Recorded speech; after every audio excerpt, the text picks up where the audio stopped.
ले लिए कि जम्मू में हम लोग नया सिविल ऑनक्लेव बनाने जा रहे हैं 861 करोड़ रुपए के, ताकि जम्मू का विस्तारीकरण हो पाए। और श्रीनगर में जो वर्तमान टर्मिनल है 20,000 स्क्वायर मीटर का, उसे 3 गुना बढ़ाकर 63,000 स्क्वायर मीटर का एक्सपेंशन हम लोग करने वाले 1,500 करोड़।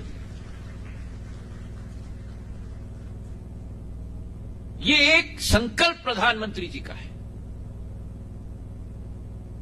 जम्मू कश्मीर भारत का ताज है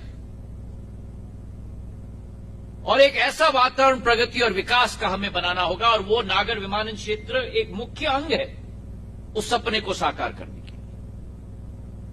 मैंने निवेदन किया है मनोज सिन्हा जी से कि श्रीनगर में थोड़ी जमीन की जरूरत है। उन्होंने आश्वासन दिया है कि जल्द से जल्द वो उपलब्ध करवाएंगे, ताकि ये महत्वाकांक्षी योजना, very important expansion programme, can be executed at the earliest.